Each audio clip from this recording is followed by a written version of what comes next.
सोचिए, आप 30,000 फीट की ऊंचाई पर हैं। सब कुछ बिल्कुल सामान्य है।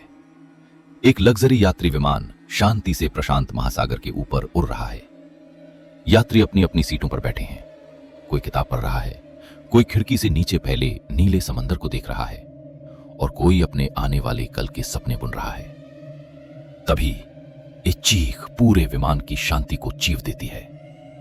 एक, दो नहीं, 4 नकाबपोश लोग अपनी सीटों से खड़े हो जाते हैं। उनके हाथों में हथियार हैं।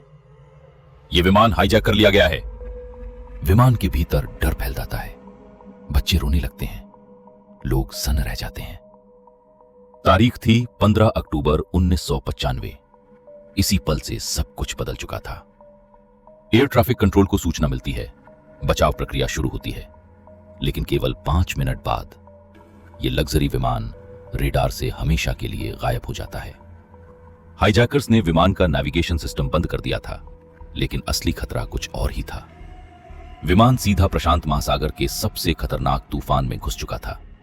भयानक हवाएं विमान को खिलौने की तरह उछाल रही थीं। पायलट अपनी पूरी ताकत लगा देता है। वो नियंत्रण को मजबूती से पकड़े रहता है। लगभग 2 घंटे तक जिंदगी और मौत के बीच भयानक संघर्ष चलता रहता है। और फिर पहला इंजन फेल हो जाता है। कुछ ही क्षणों बाद दूसरा इंजन भी जवाब दे देता है। अब विमान एक जलता हुआ गोला बन चुका था, जो सीधे समुद्र की ओर गिर रहा था। दुर्घटना से कुछ ही पल पहले कुछ यात्री हिम्मत दिखाते हैं। हाईजैकर्स पर हमला होता है और लोग एक एक करके समुद्र में कूद जाते हैं। नीचे अथाह पानी, शार्क और ऊपर टूटता हुआ विमान। फिर एक भयानक धमाका होता है। विमान समुद्र में समा जाता है। सब कुछ खत्म हो चुका था, लेकिन किस्मत को कुछ और ही मंजूर था। इस हादसे के बाद 60 लोग जीवित बच जाते हैं। चारों ओर सिर्फ पानी, मीलों तक कोई जमीन नहीं। तभी लगभग 100 मीटर दूर उन्हें एक छोटी सी चट्टान दिखाई देती है।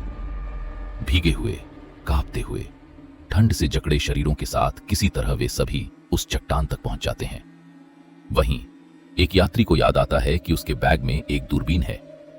वो धुंध में दूर देखने की कोशिश करता है और अचानक चिल्लाता है, द्वीप! वहां एक द्वीप है! जो लोग तैरना जानते थे वे बिना सोचे समझे समुद्र में उतर जाते हैं। घंटों की जानलेवा कोशिश के बाद सिर्फ 15 से 20 लोग ही द्वीप तक पहुंच पाते हैं। बाकी लोग अब भी चट्टान पर फंसे हुए थे।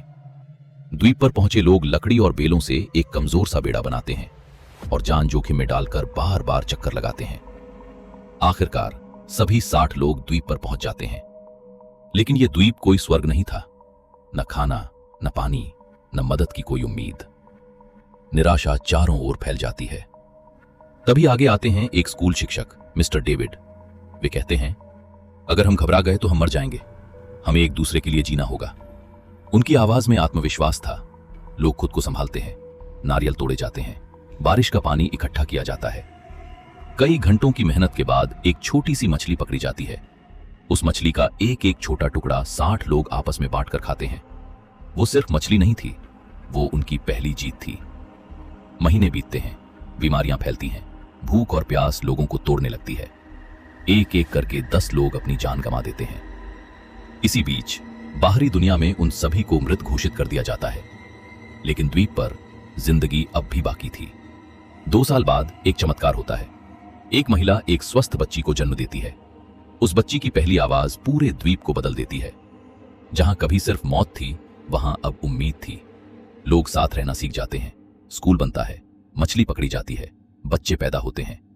हर साल दुर्घटना के दिन को जीवित रहने का दिवस के रूप में मनाया जाता है। और फिर पूरे 13 साल बाद एक सुबह समुद्र से एक आवाज आती है, जहाज का हॉर्न। पहले किसी को यकीन नहीं होता, लेकिन आवाज दोबारा आती है। लोग आग जलाते हैं, हाथ हिलाते हैं, चिल्लाते हैं। और इस बार जहाज रुक जाता है। 13 साल बाद 48 लोग बचा लिए जाते हैं। पूरी दुनिया हैरान रह जाती है। सच्चाई तब सामने आती है जब एक जीवित बचे व्यक्ति की डायरी मिलती है, जिसमें 13 साल का हर एक दिन लिखा होता है। यह कहानी हमें यही सिखाती है, अगर उम्मीद जिंदा हो तो इंसान कभी हार नहीं मानता। अगर आप इस कहानी से जुड़े हैं तो वीडियो को लाइक करें, चैनल को सब्सक्राइब करें